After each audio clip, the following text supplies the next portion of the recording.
করোনাকালে ১.৫ লাখের বেশি চাকরি প্রার্থীর আবেদনের বয়স শেষ, সমন্বয়ের কাজ চলছে বলছে জনপ্রশাসন মন্ত্রণালয়।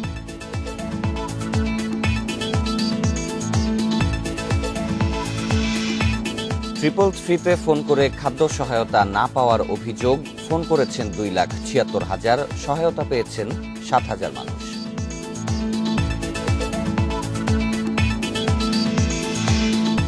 ঢাকার বাতাসে সর্বোচ্চ মাত্রার মিথেন গ্যাস নিঃসরণ হচ্ছে মাতুয়াইলের বর্জ্যের ভাগাড় থেকে, বলছে পর্যবেক্ষক সংস্থা।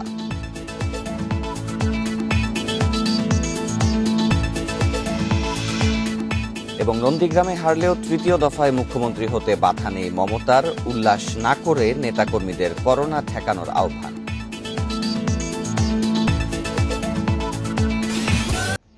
ইন্ডিপেন্ডেন্ট সংবাদের প্রধান শিরোনামগুলো শুনছিলেন, পুরো খবর নিয়ে আছি শাফাত বিন ফরিদ। করোনাকালে চাকরির বয়স শেষ হয়েছে ১.৫ লাখের বেশি প্রার্থীর। ১ বছরের বেশি সময় ধরে তেমন কোনো পরীক্ষাতেও বসতে পারেননি তারা। তাদের এই ক্ষতি কিভাবে পোষানো যায় তা নিয়ে পরিকল্পনা করছে মন্ত্রণালয়। পাশাপাশি পরিস্থিতি স্বাভাবিক হওয়ার সঙ্গে সঙ্গে দেয়া হবে আটকে থাকা প্রজ্ঞাপনও।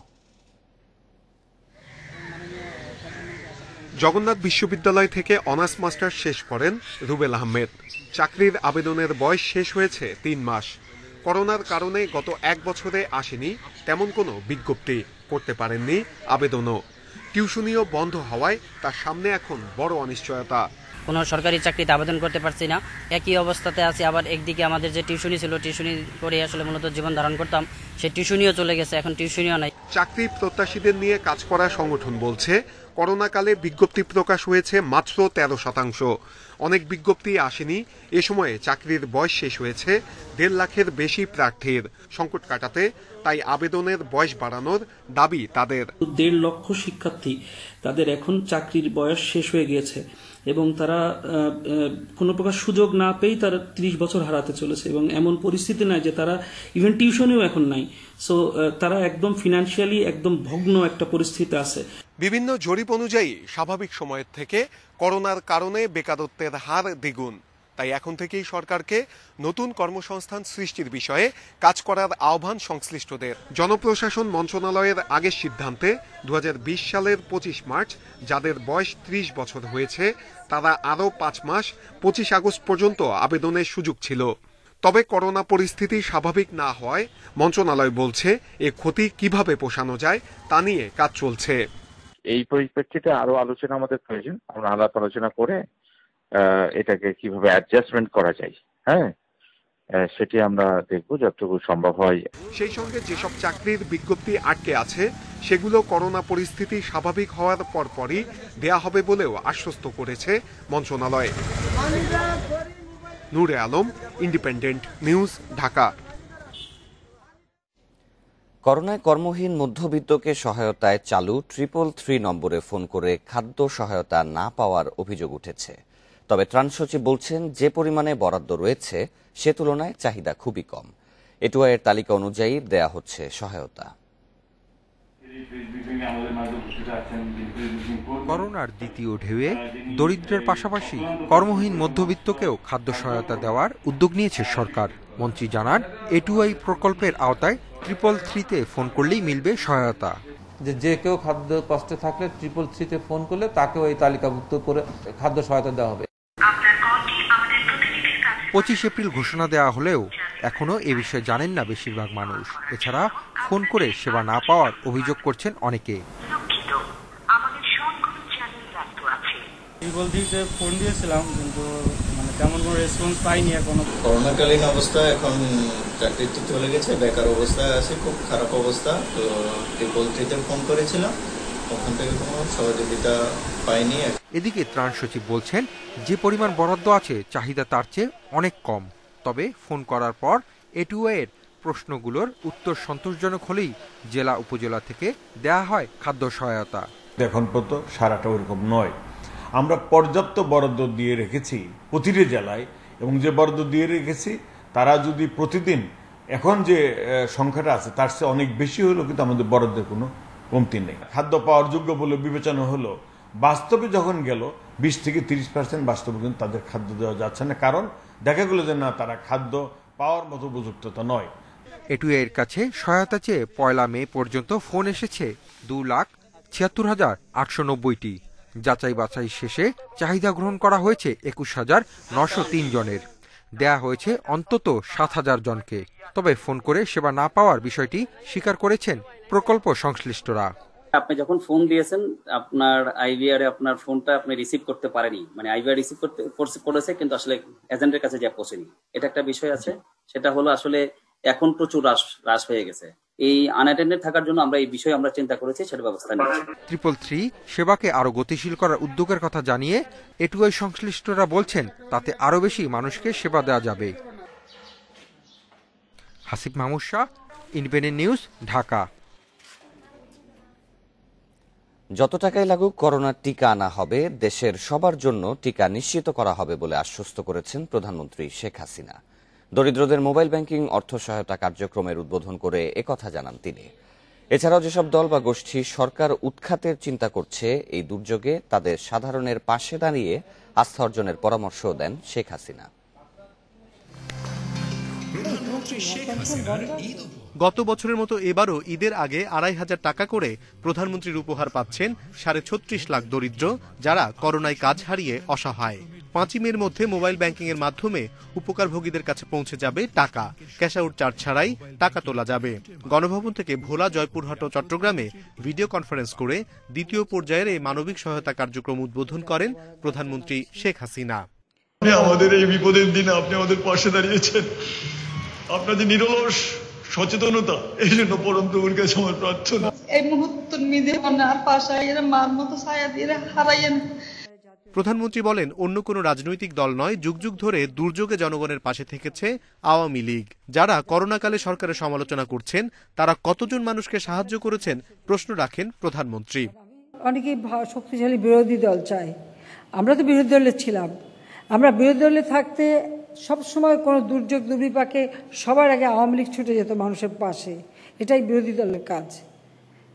কিন্তু আজকে আমরা যারা নিজেদেরকে বিরোধী দল বা প্রতিদিন সরকার উৎখাতের জন্য বক্তৃতা, বিবৃতি, আন্দোলনের নামে পোড়াও জ্বালাও করে যাচ্ছে, দুর্যোগে মানুষের পাশে কোথায় তারা? করোনা ভাইরাসের টিকা স্বল্পতার কারণে গত 26 এপ্রিল থেকে বন্ধ প্রথম ডোজ টিকা কর্মসূচি। প্রধানমন্ত্রী আশ্বস্ত করেন, সবার জন্য টিকার ব্যবস্থা করবে সরকার। আমরা টিকা দিচ্ছি এবং টিকা আরও নিয়ে আসছি, যত টাকা লাগে আরও টিকা নিয়ে আসবো। আমরা এদেশের মানুষের টিকা পৌঁছে দেব। কিন্তু আপনাদের সবাইকে স্বাস্থ্য সুরক্ষার যে সমস্ত নির্দেশনাগুলি আমরা দিচ্ছি, সেটা কিন্তু আপনারা একটু দয়া করে মেনে চলবেন। করোনা পরিস্থিতিতে সমাজের বিত্তবানদের এগিয়ে আসার আহ্বান জানান সরকার প্রধান। অসুস্থ ও করোনায় স্বজন হারানো প্রতিবেশীদের সঙ্গে মানবিক আচরণের পরামর্শ দেন প্রধানমন্ত্রী। ঈদের আনন্দ সবাই হবে, কিন্তু এই যে ঘরে ঘরে মানুষ যে মারা গেছে তাদের কথা একটু চিন্তা করবেন। কাজে নিজের জীবনটা যেন নষ্ট না হয়, বা তার পরিবার বা বন্ধুবান্ধব জীবনটা নষ্ট হয়, সেদিকে সবাই মিলে একটু দৃষ্টি দেবেন। প্রধানমন্ত্রী জানান, যেসব এলাকায় করোনার প্রকোপ কম, সেখানে গণপরিবহন চালু এবং আন্তজেলা বাস শ্রমিকদের প্রণোদনা দেওয়ার চিন্তা করছে সরকার। কার্যকর ভূমিকা পালন করছে। অনিমেষ কর, ইন্ডিপেন্ডেন্ট নিউজ, ঢাকা।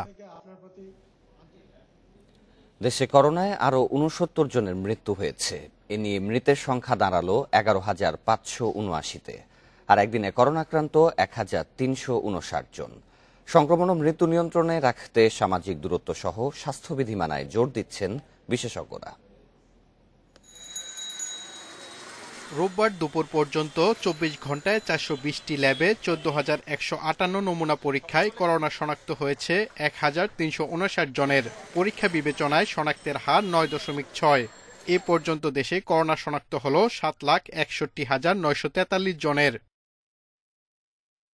24 ঘন্টায় 69 জনের প্রাণহানিতে দেশে করোনায় মৃত্যুর সংখ্যা বেড়ে দাঁড়িয়েছে 11,579 জনে। মৃতদের মধ্যে 44 জনের বয়স 60-এর বেশি। মৃত্যুর হার 1.52। আর সবচেয়ে বেশি প্রাণহানি ঢাকা বিভাগে 38 জনের। সংক্রমণ এড়াতে মাস্ক পরা ও স্বাস্থ্যবিধি মানার উপর জোর দিচ্ছেন বিশেষজ্ঞরা। মার্কেটে না যাওয়া, অত্যাবশ্যক হলে খুব কম সময়ে মার্কেটিং সেরে আসা, মাস্ক অবশ্যই পরতে হবে, পারলে 2টো মাস্ক পরতে হবে। শুধু ক্রেতাদের মাস্ক পরলে হবে না, বিক্রেতাদেরও মাস্ক পরতে হবে। আবশ্যিকভাবে, এবং সকলের মাঝে মাঝে হ্যান্ড স্যানিটাইজার ব্যবহার করতে হবে। একদিনে সুস্থ হয়েছেন আরও 2,657 জন। এতে মোট সুস্থ সংখ্যা দাঁড়ালো 6,87,328 জনে। Ilias Ahmed Khan, independent news, Dhaka. চলতি বছরের মার্চ পর্যন্ত গত এক বছরে দেশে 57 ব্যবসা প্রতিষ্ঠান করোনার ক্ষতি কাটিয়ে উঠেছে। 500 প্রতিষ্ঠানের উপর জরিপ করে এই তথ্য দিয়েছে বেসরকারি গবেষণা প্রতিষ্ঠান সানেম। এছাড়াও 68 প্রতিষ্ঠান এখনও কোনো প্রণোদনা পায়নি বলছে গবেষণা। তাই অর্থনীতির পুনরুদ্ধার নিশ্চিতে বঞ্চিতদের প্রণোদনা প্যাকেজের আওতায় আনার তাগিদ বিশ্লেষকদের। গত বছরের মার্চ থেকে শুরু হয় করোনার প্রথম ঢেউ। সে সময় বন্ধ হয়ে যায় ব্যবসা বাণিজ্য, আমদানি রপ্তানি এবং বেশিরভাগ উৎপাদন কার্যক্রম। 66 দিন পর আবারও চালু হয় সব খাত। আর ক্ষতি কাটিয়ে উঠতে ব্যবসা প্রতিষ্ঠানগুলোকে দেওয়া হয় সরকারের প্রণোদনা। বেসরকারি গবেষণা প্রতিষ্ঠান south Asian network on economic modelling সানেমের এক জরিপ বলছে, গত এক বছরে 57 প্রতিষ্ঠান করোনার ক্ষতি আংশিক কাটাতে সক্ষম হয়েছে, যেখানে আর্থিক খাত 73, ওষুধ ও কেমিক্যাল 72, পোশাক 67 এবং টেক্সটাইল খাত 66 পুনরুদ্ধার করতে পেরেছে। তবে একেবারে লোকসান কাটাতে পারেনি কুটির, মাইক্রো ও বিভিন্ন ক্ষুদ্র শিল্প। সম্প্রতি যে সেকেন্ড ওয়েভটা যেটা দেখতে পেলাম গত মার্চ এপ্রিল থেকে, সেটা কিন্তু সামনে তাদের ব্যবসার গতি প্রকৃতিকে এবং সবচেয়ে বেশি বড় ব্যাপার সেটা হচ্ছে তাদের অর্থনৈতিক পুনরুদ্ধারের প্রক্রিয়াটাকে বড় ধরনের বাধাগ্রস্ত করতে পারে। গবেষণা বলছে, এখন পর্যন্ত 68 প্রতিষ্ঠান প্রণোদনার আওতায় আসেনি। গত কয়েক মাসে যারা প্রণোদনা পেয়েছে তার 46 বড় প্রতিষ্ঠান। তাই অর্থনৈতিক পুনরুদ্ধারে প্রণোদনা প্যাকেজের কাঠামো সংশোধনের তাগিদ বিশ্লেষকদের। ক্ষুদ্র, কুটির এবং মাইক্রো এন্টারপ্রাইজের কাছে আরো যারা সবচেয়ে বেশি বঞ্চিত হয়েছে, মাঝারি শিল্পরাও কিছুটা পেয়েছেন, বড় শিল্পরা পেয়েছেন, কিন্তু ক্ষুদ্ররা একেবারেই বঞ্চিত হয়েছেন। স্টিমুলাস দিলেই যে তাদের পারফরমেন্স ইমপ্রুভ করবে তা না, কিন্তু স্টিমুলাস না দিলে তারা টিকে থাকতে পারে। বাংলাদেশেও অনেকে, majority of the industry 80% is all the CMSMEs, right?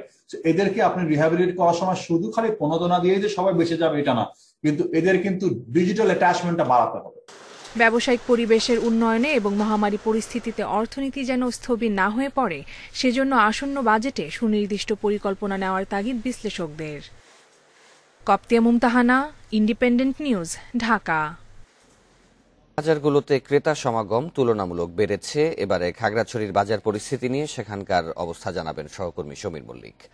Samir, সকালে খাগড়াছড়িতে বাজারে ক্রেতাদের সমাগম কেমন দেখছেন? এবং লকডাউন যদিও কাগজে কলমে 5 তারিখ পর্যন্ত, তো প্রশাসন কতটুকু তৎপর এই বিষয়ে? আমি এখন আছি খাগড়াছড়ির দিঘিনালা উপজেলা, আজকে যে সাপ্তাহিক হাট সেখানে রয়েছি।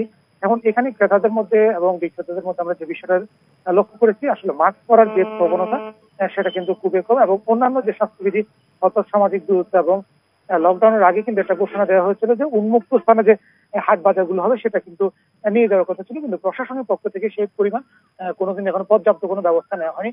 এখন আসলে সকালবেলা হওয়ার কারণে ক্রেতা এবং বিক্রেতাদের উপস্থিতি অনেকটাই কম। তবে এখানে যারা এসেছে আমরা একটা বিষয় দেখলাম যে এখানে প্রতি 20 জনে কিন্তু একজন সর্বোচ্চ মাস্ক পরছে, এবং অনেকের হাতে মাস্ক থাকলেও সেটা হাতের মধ্যে বা কুর্তিতে রয়েছে, কিন্তু অনেকে মাস্ক পরছেন। আপনি দেখছেন যে ক্রেতা বিক্রেতার পরিমাণ কম হলো, কিন্তু এদের মধ্যে স্বাস্থ্য যে সচেতনতা সেটা কিন্তু একেবারেই নিয়ে বললো চলে। এবং উন্মুক্ত স্থানের যে বাজার নিয়ে যাওয়ার যে একটা ঘোষণা রয়েছে সরকারিভাবে, সেটা কিন্তু কেবল প্রজ্ঞাপনের মধ্যে সীমাবদ্ধ রয়েছে। আমরা দেখেছি খাগড়াছড়ির অধিকাংশ অন্ততপক্ষে শতাধিক হাট রয়েছে, সাপ্তাহিক হাট, যেখানে বসে সেখানে কিন্তু কোনো ধরনের ব্যবস্থা নেওয়া হয়নি, এবং সচেতনতা নেওয়ার জন্য বাজার কর্তৃপক্ষ যারা রয়েছেন তারাও কিন্তু সেভাবে কোনো ব্যবস্থা নেওয়া হয়নি, যে কারণে এখানে সাধারণ মানুষের মধ্যে পাহাড়ি এলাকায় কিন্তু করোনা সংক্রমণ বাড়ছে। এবং আমরা এই বিষয়ে জেলা স্বাস্থ্য বিভাগের সাথে কথা বলেছি, তারা আমাদের যে বিষয়টা জানিয়েছেন, গত কিছুদিন ধরে খাগড়াছড়িতে যে সংক্রমণের পরিমাণ সেটা কিন্তু বাড়ছে, এবং সেটা প্রায় 17 থেকে 18% এই করোনা সংক্রমণের হার রয়েছে। এবং একটা বিষয় আপনি জানতে চেয়েছেন যে প্রশাসনের পক্ষ থেকে অভিযানের বিষয় যেটা আমি বলি, এখানে আসলে জেলায় প্রচুর অভিযান চালানো হয়েছে, বিশেষ করে বিভিন্ন হাট বাজার এবং অন্যান্য যে গণপরিবহন চলার যে নিষেধাজ্ঞাগুলো রয়েছে সেগুলো কিন্তু কার্যকরে প্রশাসন উদ্যোগ রয়েছে। এবং গত কালকে পর্যন্ত খাগড়াছড়িতে গত এই লকডাউন চলার সকলে অন্তত 2400 মানুষকে এখানে যে মোবাইল কোর্টের যে জরিমানা সেটার আওতায় আনা হয়েছে, এবং একই সাথে বিভিন্ন বাজার হাটগুলোতে এবং দোকানপাট যে প্রজ্ঞাপনের যে ব্যাপারগুলো রয়েছে লকডাউন মেনে চলার জন্য সেটা কিন্তু কার্যকরের চেষ্টা হচ্ছে। আরেকটা বিষয় হচ্ছে গণপরিবহন বন্ধ থাকলেও এখানে যে অন্যান্য যে পরিবহনগুলো অর্থাৎ সিএনজি, অটোরিকশা বা চাঁদের গাড়ি সহ বিভিন্ন যে পরিবহন সেটা কিন্তু অবাধে চলাচল করছে এবং এই সমস্ত গাড়িগুলোতে আমরা যেটা দেখতে হচ্ছে মানুষের মধ্যে সামাজিক দূরত্ব, সেই সামাজিক দূরত্বটা কিন্তু। সমীর, আপনি এই বিষয়ে আরো বিস্তারিত তথ্য সংগ্রহ করতে থাকুন। ইফতারে পুষ্টিকর খাবারের বদলে ভাজা পোড়া বেশি খেলে বাড়ে অসুস্থ হওয়ার ঝুঁকি, কমে রোগ প্রতিরোধ ক্ষমতা। রোগ প্রতিরোধ ক্ষমতা কমলে করোনায় আক্রান্ত হওয়ার ঝুঁকি বাড়ে বলছেন বিশেষজ্ঞরা। তাই করোনাকালে ইফতারে সুষম খাবার রাখার পরামর্শ তাদের। লকডাউনের মধ্যে হোটেল রেস্তোরাঁগুলোতে বসে খাওয়া নিষেধ থাকলেও বাধা নেই খাবার বিক্রিতে। রমজান আসার পর থেকে প্রতিদিন বিকেল হতে না হতেই রেস্তোরাঁ, অস্থায়ী খাবারের দোকানগুলোতে ভিড় করছেন ক্রেতারা। বিক্রি হচ্ছে নানা পদের ইফতার, তবে এসব পদের বেশিরভাগই ভাজা পোড়া। বিশেষজ্ঞরা বলছেন এ ধরনের খাবার রোজাদারদের জন্য ক্ষতিকর। সারাদিন অভুক্ত থেকে ভাজা পোড়া খেলে তৈরি হতে পারে নানা সমস্যা। Carbohydrate, fruits, vitamins, minerals, water এগুলো থাকতে হবে। তো আমরা সারাদিন রোজা রাখার পর আমরা কি করি, প্রচুর তৈলাক্ত খাবার খেয়ে থাকি, বিশেষ করে ভাজা পোড়া। ইফতারের সময় আমাদের ডাবের শরবত, বেলের শরবত, তরমুজের শরবত, তারপরে এই ধরনের শরবতগুলো আমাদের খেতে হবে। আমরা টক দই খেতে পারি। টক দইতে প্রোবায়োটিক্স থাকে, যেটা অ্যান্টিঅক্সিডেন্ট হিসাবে কাজ করে থাকে। তারপর আমরা প্রচুর পরিমাণে ভিটামিনের জন্য আমরা ফ্রুটস খেতে পারি। বিশেষজ্ঞরা বলছেন ভাজা পোড়া খাবারে বাড়ে অসুস্থ হওয়ার ঝুঁকি, এতে কমে রোগ প্রতিরোধ ক্ষমতা, ফলে করোনায় আক্রান্ত হওয়ার ঝুঁকিও বাড়ে। আমার যদি পুষ্টিহীনতা থাকে, আমার যদি খাদ্যাভ্যাসে কোনো সমস্যা থাকে, যেখানে আমার সুষম খাদ্য নাই, আমার রোগাক্রান্ত হওয়ার সম্ভাবনা বেশি থাকবে। করোনা আক্রান্ত হলে দেখা যাবে যে আমি জটিলতর পর্যায়ে চলে যাচ্ছি, তারপর আমার মৃত্যুর ঝুঁকিও বেড়ে যাচ্ছে। শুধু রমজান মাসেই নয়, রোগ প্রতিরোধ ক্ষমতা বাড়াতে সবসময়ই সুষম খাবার খাওয়ার পরামর্শ বিশেষজ্ঞদের। Sultana Jahan Mitu, independent news, Dhaka. Corona পরিস্থিতিতে প্রাণীজ পুষ্টি নিশ্চিতে সরকারিভাবে দুধ, ডিম ও মাংস বিক্রি করায় কিছুটা স্বস্তি পাচ্ছেন নিম্ন আয়ের মানুষ। বাজারের চেয়ে কম দামে এসব পণ্য কিনতে ক্রেতারাও ভিড় করছেন ভ্রাম্যমাণ গাড়িতে। রাজধানীর ৩০টি পয়েন্টে এই বিক্রি কার্যক্রম চলছে বলে জানায় প্রাণী সম্পদ অধিদপ্তর।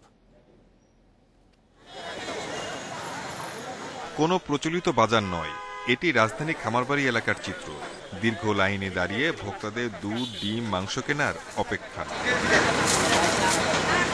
রমজানের শুরু থেকে দেশব্যাপী অস্থায়ী পয়েন্টে কম দামে খাদ্যপণ্য বিক্রির উদ্যোগ নেয় মৎস্য ও প্রাণী সম্পদ মন্ত্রণালয়। নির্ধারিত গাড়ি থেকে প্রতি লিটার দুধ কেনা যাচ্ছে ৬০ টাকায়, প্রতি পিস ডিম ৬ টাকা, আর গরুর মাংস কেজি ৫০০, খাসি ৭০০ টাকা।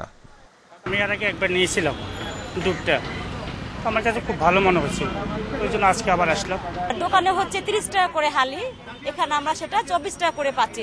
এক হালিতে ৬ টাকা করে বেঁচে যাচ্ছে। সবসময় চালু করা উচিত, তাহলে আমাদের ভোক্তাদের জন্য খুব ভালো হবে। করোনাকালে স্বল্প আয়ে মানুষের সুবিধায় এ উদ্যোগ নেওয়া হয়েছে বলে দাবি মৎস্য ও প্রাণী সম্পদ মন্ত্রীর। বিক্রি করা হচ্ছে খামারিদের কাছ থেকে কেনা দামেই, এতে নিশ্চিত হচ্ছে ন্যায্য মূল্য। কোনোভাবেই যেন কোনো খামারিরা, উৎপাদকরা, বিপণনকারীরা অথবা যারা এর সুবিধাটা নিতে চান, খাবেন যারা, গ্রহণ করবেন, তারা কোনোভাবেই ক্ষতিগ্রস্ত হবেন না। আমরা আশ্বস্ত করতে চাই মন্ত্রণালয় এবং দপ্তর মানুষের ঘরে ঘরে, নিকটবর্তী জায়গায় এ জাতীয় সকল আইটেম পৌঁছে দেয়। ভ্রাম্যমাণ দুধ, ডিম, মাংস বিক্রিতে বেসরকারিভাবে সহযোগিতা করছে পোল্ট্রি সেন্ট্রাল কাউন্সিল ও dairy farmers association. Shahid Ahmed, independent news, Dhaka. Corona মহামারীর সময়ে সরকারি যানবাহন অধিদপ্তরের গ্যারেজে বেহাল পড়ে আছে ২ শতাধিক গাড়ি। এর মধ্যে ১০০-র বেশি গাড়ি পড়ে আছে প্রায় ৩ বছর ধরে।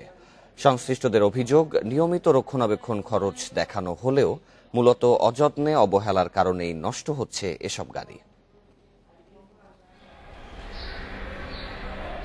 সরকারি যানবাহন অধিদপ্তরের গ্যারেজে গেলেই চোখে পড়ে নতুন পুরনো নানা মডেলের গাড়ি।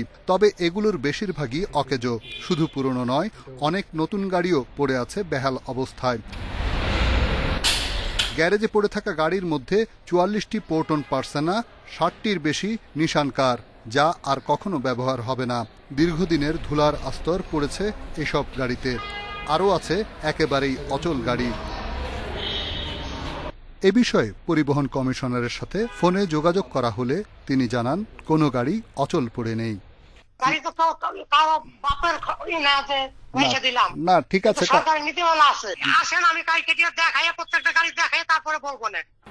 অবশ্য এ নিয়ে ক্যামেরার সামনে কথা বলতে রাজি হননি পরিবহন কমিশনার। তবে অধিদপ্তরের আরেক কর্মকর্তা স্বীকার করেন পরিবহন পুলের গ্যারেজে পড়ে আছে 200 গাড়ি। থেমে আছে এসব গাড়ির নিলাম প্রক্রিয়াও। আমাদের নিজস্ব পুরাতন এবং অন্যান্য প্রকল্প থেকে জমা হওয়া এরকম খুব বেশি না, 200-র মতো গাড়ি আছে পরিবহন পুলের ব্যবহৃত এবং বিভিন্ন প্রকল্প থেকে জমা হওয়া এই ধরনের আর কি। অধিদপ্তর থেকে পুরনো গাড়ি কেনার চেষ্টা করেও ব্যর্থ হয়েছেন অনেকে। তাদের অভিযোগ গাড়ি অচল হলেও নিয়মিত সার্ভিসিং আর জ্বালানি খরচ দেখিয়ে আত্মসাৎ হচ্ছে টাকা। এই গাড়িগুলো কেন অকশনে দেয় না? এই গাড়িগুলো যেহেতু আছে, ওনারা দেখে এগুলো সচল আছে, কিন্তু গাড়িটা তো চলছে না, গাড়িটা তো অ্যাক্টিভ না, কিন্তু অন্য কাগজে কলমে দেখে এই গাড়িটা অ্যাক্টিভ, সেখানে একজন ড্রাইভারেরও বেতন আসে। নিয়মিত সার্ভিসিং করলে এসব গাড়িকে নতুন গাড়ির মতো কাজে লাগানো যেত, যা দিয়ে সরকারি অনেক প্রতিষ্ঠানের পরিবহন সংকট দূর করা সম্ভব বলে মনে করেন বিশেষজ্ঞরা। গাড়ির মডেল একটু পুরনো হয়ে গেলেই ছোটখাটো ত্রুটির কারণে এভাবে বছরের পর বছর ফেলে রাখা হয় গাড়ি, কিন্তু প্রতিদিনই দেখানো হয় জ্বালানি আর মাসে মাসে সার্ভিসিং খরচ। পাশাপাশি নতুন গাড়ি কেনার প্রক্রিয়াও শুরু হয়। এভাবে সরকার একদিকে ক্ষতিগ্রস্ত হয়, অন্যদিকে কোটি কোটি টাকা ঢুকে যায় দুর্নীতিবাজ চক্রের পকেটে। রিশাদ হুদা, ইন্ডিপেন্ডেন্ট নিউজ, ঢাকা। বাতাসে সর্বোচ্চ মাত্রার মিথেনের উপস্থিতির তথ্য দিয়েছে গ্রিনহাউস গ্যাস নিঃসরণ পর্যবেক্ষক জিএইচজি স্যাট ও ব্লুফিল্ড। তাদের হিসাবে সবচেয়ে ঝুঁকিতে থাকা 12টি জায়গার একটি ঢাকা। আর এই গ্যাস নিঃসরণ হচ্ছে মাতুয়াইলের বর্জ্যের ভাগাড় থেকে। কার্বন ডাই অক্সাইডের চেয়ে 84 গুণ বেশি ক্ষতিকর গ্যাস মিথেন। এর অতিমাত্রার উপস্থিতি মিলেছে রাজধানীর বাতাসে। আর এ দাবি করেছে গ্রিনহাউস ইফেক্ট নিয়ে কাজ করা বেশ কিছু বিদেশি পর্যবেক্ষক প্রতিষ্ঠান। প্যারিস ভিত্তিক প্রতিষ্ঠান কাইরোসাস চলতি বছর মিথেন নিঃসরণের উৎপত্তি স্থল হিসেবে চিহ্নিত করেছে মাতুয়াইলের বর্জ্যভাগাড়কে। তাদের দাবি 181 একরের এই জায়গাটিতে দিনে 2500 টনের মতো আবর্জনা ফেলা হয়। এ প্রতিবেদন বিবেচনায় নিয়ে 24 এপ্রিল 10 সদস্যের কমিটি গঠন করেছে পরিবেশ অধিদপ্তর। ওই কমিটিকে 1 মাসের মধ্যে সুপারিশ সহ প্রতিবেদন দিতে বলা হয়েছে। কমিটি রিপোর্ট আসার পরে আমরা বলতে পারবো, তাছাড়া কেউ কিছু, কারণ এটা টেস্টের ব্যাপার, এটা সায়েন্টিফিক বিশ্লেষণের ব্যাপার। এটা তো আর আমি খালি চোখে তো আর আমার এটা বললে হবে না, যে রিপোর্ট করলেই তো হবে না। স্যাম্পল নিতে হবে, এখানে এয়ারের স্যাম্পল নিতে হবে, তারপরে সেটার অ্যানালাইসিস করতে হবে। এটার অনেকগুলো ডাইমেনশন আছে সায়েন্টিফিক হিসাবে। হয়তো আমাদের দেশে এইটুকু আমার ক্যাপাসিটি আছে কিনা এটাও জানা নেই। অধিদপ্তর গঠিত ওই কমিটি বলছে মিথেনের উপস্থিতি থাকা অস্বাভাবিক নয়। তাদের দেয়া পরিকল্পনা অনুমোদন করা হলে এ সংকট থাকবে না। প্ল্যানগুলা স্থাপন করতে হবে।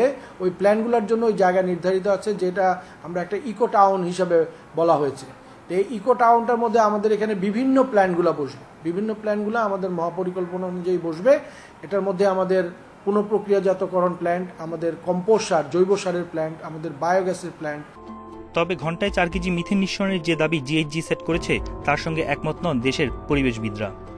একই দিন একই রকমভাবে একদিকে গবেষণা ফলাফলটা প্রকাশ হওয়া, বৈশ্বিক মিডিয়াতে এটাকে অনেক বেশি প্রচার করে নেওয়া, এবং আবার জলবায়ু পরিবর্তনের সম্মেলনে বাংলাদেশের ইনভাইটেশন, সো এইটাতে একটি কন্ট্রোভার্সিও ক্রিয়েট করেছে, যে তা কিন্তু অস্বীকার করার সুযোগ নেই। মিথেনের উচ্চ নিঃসরণ মানবদেহ ও প্রকৃতি জীব বৈচিত্র্যে দীর্ঘমেয়াদে প্রভাব ফেলবে জানিয়ে নিঃসরণের মাত্রা নিয়ন্ত্রণে দ্রুত পদক্ষেপ নেওয়ার পরামর্শ দিয়েছেন বিশেষজ্ঞরা। বন ইবনে কামাল, ইন্ডিপেন্ডেন্ট নিউজ, ঢাকা।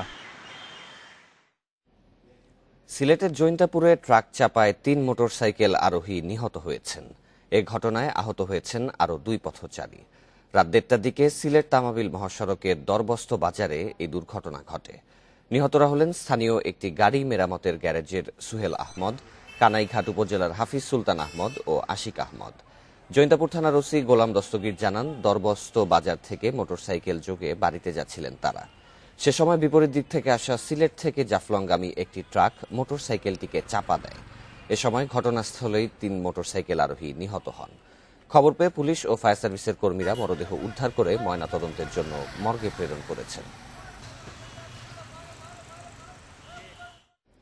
গেল এপ্রিলে রেকর্ড $206 কোটি 70 লাখ রেমিটেন্স পাঠিয়েছেন প্রবাসীরা। আর চলতি অর্থবছরের এপ্রিল পর্যন্ত 10 মাসে রেমিটেন্স এসেছে $2,067 কোটি। এ সময় প্রবৃদ্ধি হয়েছে 39%। শক্তিশালী রেমিটেন্সের ওপর ভর করে রোববার দিন শেষে বৈদেশিক মুদ্রার রিজার্ভ দাঁড়িয়েছে $44.95 বিলিয়ন। অর্থ মন্ত্রণালয়ের তথ্য বলছে, বিগত বছর এপ্রিলে প্রবাসীরা রেমিটেন্স পাঠিয়েছিল $109 কোটি 30 লাখ। আর গেল অর্থ বছরের 10 মাসে রেমিটেন্স এসেছিল $1,486 কোটি 80 লাখ। রেমিটেন্সের ওপর 2% হারে সরকারের প্রণোদনা, প্রবাসী আয় পাঠানোর নিয়মকানুন সহজ করে দেয়া সহ বিভিন্ন সংস্কারমুখী পদক্ষেপের ফলেই প্রবাসী আয় বেড়েছে বলে জানিয়েছেন অর্থমন্ত্রী।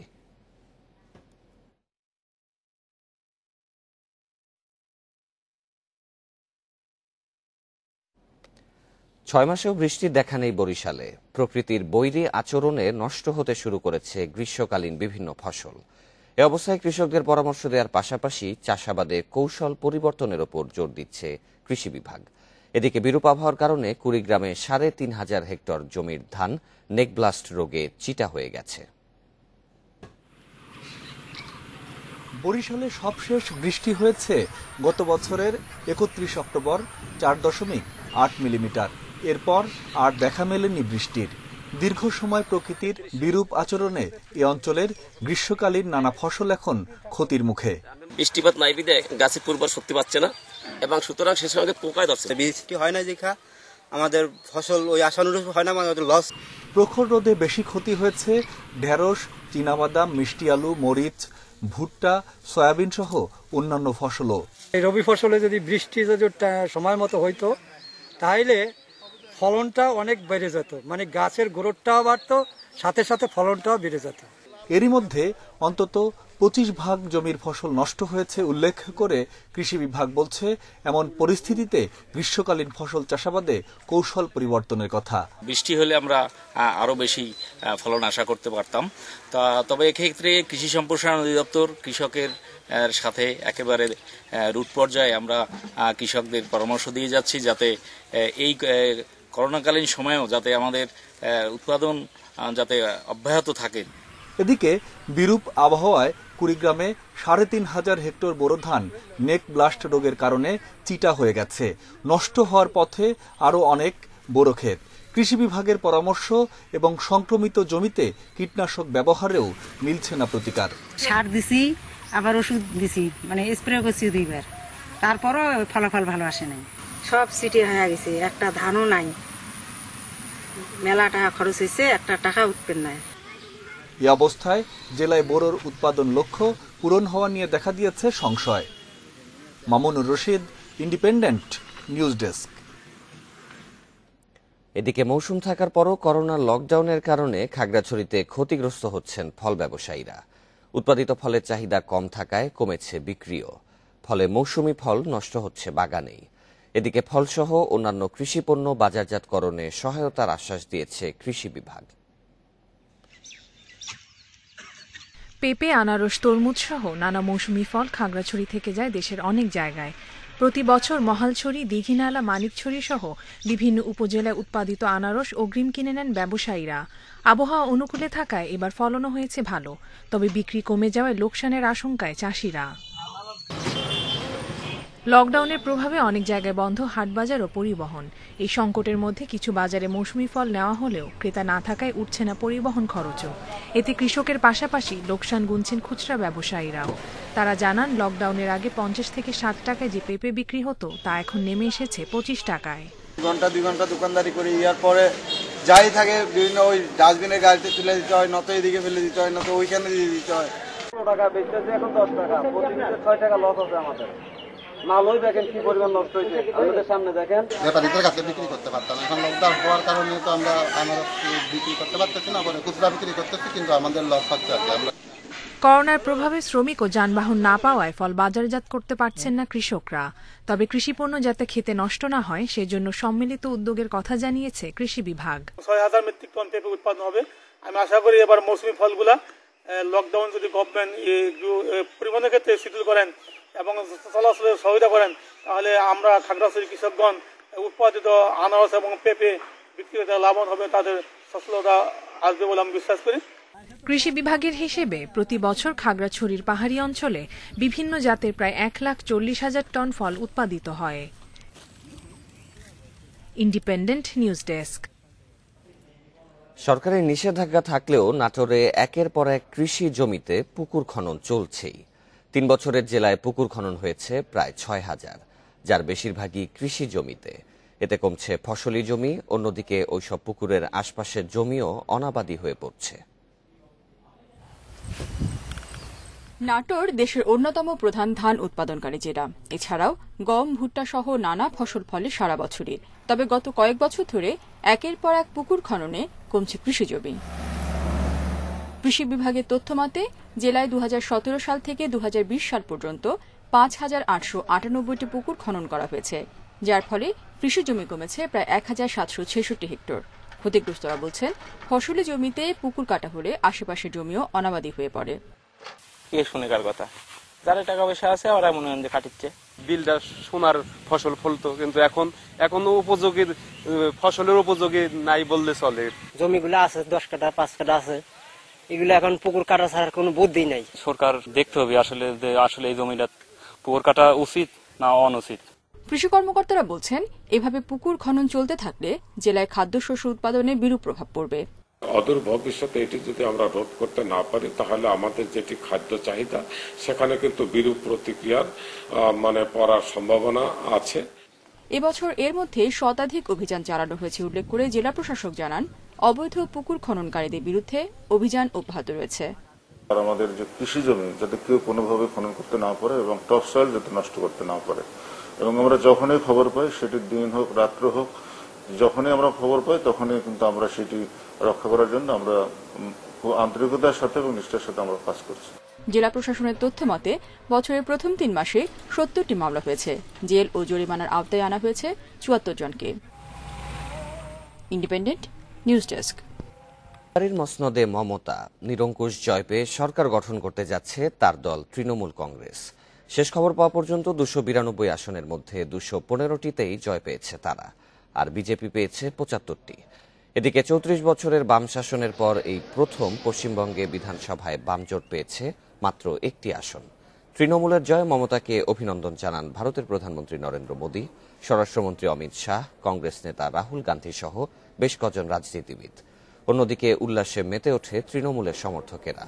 তবে জয়ের পথে থাকা মমতা নেতাকর্মীদের এখনই উল্লাস না করে রাজ্যে করোনা ঠেকাতে কাজ করার আহ্বান জানান।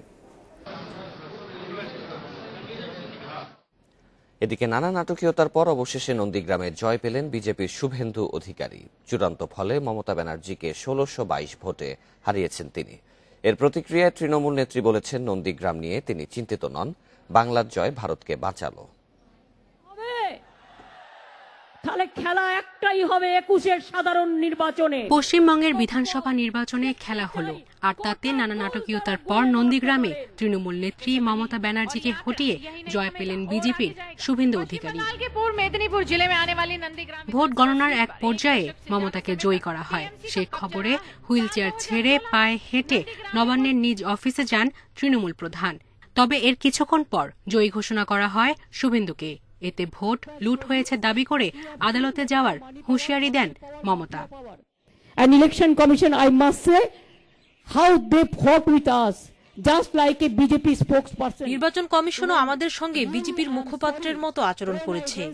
নন্দীগ্রাম ইস্যুতে বারবার অভিযোগ করা হলেও তারা কিছুই করেনি। কোনো কেন্দ্রে একবার জয় ঘোষণার পর সেটা কি পরিবর্তন হয়? এটা কি কখনো সম্ভব? তারা পর্যবেক্ষণ বন্ধ করে দিয়ে 3 ঘন্টা পর আবারও জয় ঘোষণা করে। এ বিষয়ে আমি আদালতে যাব। They were stop surveillance. They have stopped survivor about 3 hours.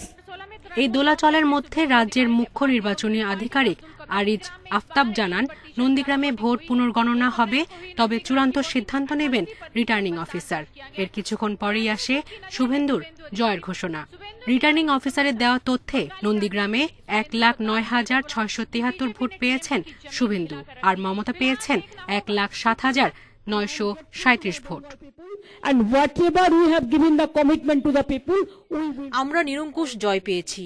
বাংলার মানুষকে দেয়া প্রতিশ্রুতি আমরা রক্ষা করব। আর নন্দীগ্রাম নিয়ে চিন্তিত হবেন না, আমি সেখানে আমার সাধ্যমতো লড়েছি। আমি নন্দীগ্রামের মানুষের রায় মেনে নিয়েছি। It's okay. Let the Nandigram people, whatever they have given the verdict, I accept that. নন্দীগ্রামে হারলেও তৃণমূল সরকার গঠন করছে বলে মুখ্যমন্ত্রী হতে বাধা নেই মমতা ব্যানার্জির। তবে সেই পদে বসার 180 দিনের মধ্যে একটি আসন থেকে জিতে আসতে হবে তাকে, না পারলে ছাড়তে হবে পদ।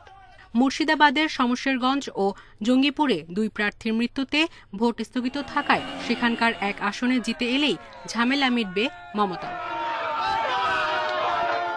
সায়রা খান, ইন্ডিপেন্ডেন্ট নিউজ। পশ্চিমবঙ্গের নির্বাচনে তারকা প্রার্থীদের দিকে নজর ছিল সবার। এবারও তৃণমূল তারকাদেরই জয় জয়কার। ভারতের কেন্দ্রীয় মন্ত্রী ও আসানসোলের সাংসদ বাবুল সুপ্রিয় হারেন তৃণমূলের অরূপ বিশ্বাসের কাছে। জয় পেয়েছেন তৃণমূলের সোহম চক্রবর্তী, চিরঞ্জিত চক্রবর্তী ও কাঞ্চন মল্লিক সহ অনেকেই। তারকা প্রার্থীদের নিয়ে জমজমাট পশ্চিমবঙ্গের বিধানসভা নির্বাচন। কেউ লড়েন তৃণমূলের, আবার কেউ বিজেপির হয়ে। টালিগঞ্জে তৃণমূল প্রার্থী অরূপ বিশ্বাসের কাছে 50,000-এর বেশি ভোটে হেরেছেন বাবুল সুপ্রিয়। পরপর আসানসোল থেকে লোকসভায় জিতলেও বিধানসভায় ছাড়পত্র পেলেন না এই কেন্দ্রীয় মন্ত্রী।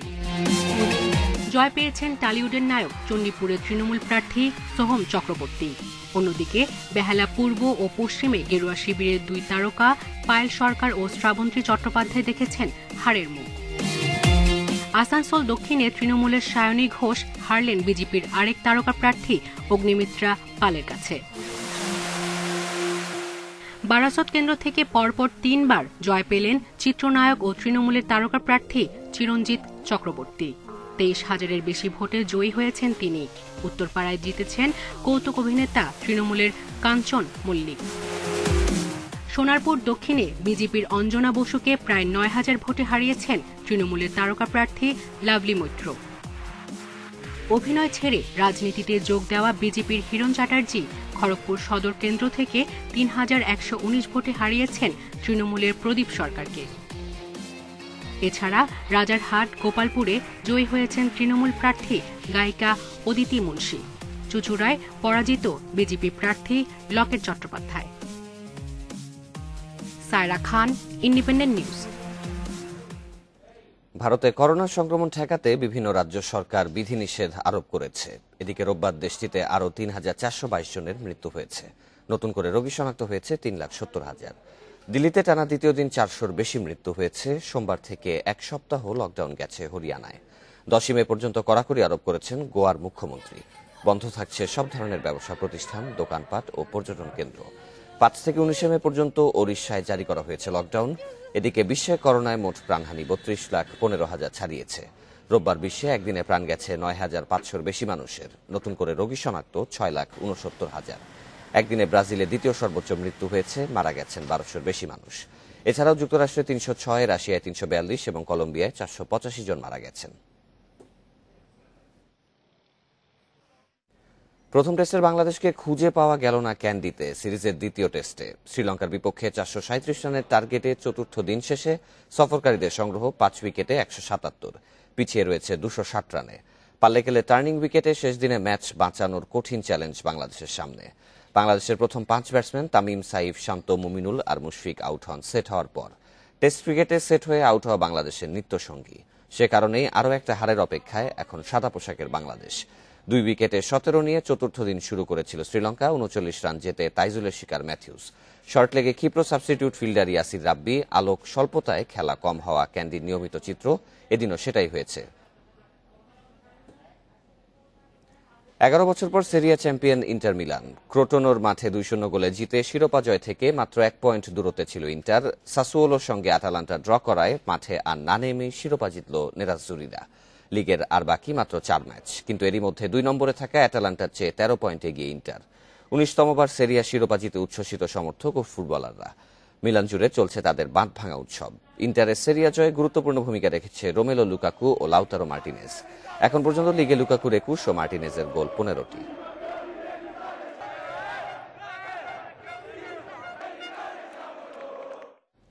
সংবাদ শেষ করার আগে শিরোনামগুলো আরো একবার। করোনাকালে 1.5 লাখের বেশি চাকরি প্রার্থীর আবেদনের বয়স শেষ, সমন্বয়ের কাজ চলছে বলছে জনপ্রশাসন মন্ত্রণালয়।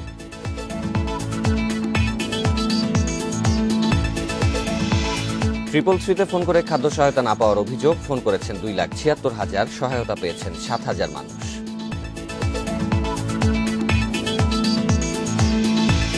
ঢাকার বাতাসে সর্বোচ্চ মাত্রার মিথেন গ্যাস নিঃসরণ হচ্ছে মাতুয়াইলের বর্জ্যের ভাগাড় থেকে, বলছে পর্যবেক্ষক সংস্থা।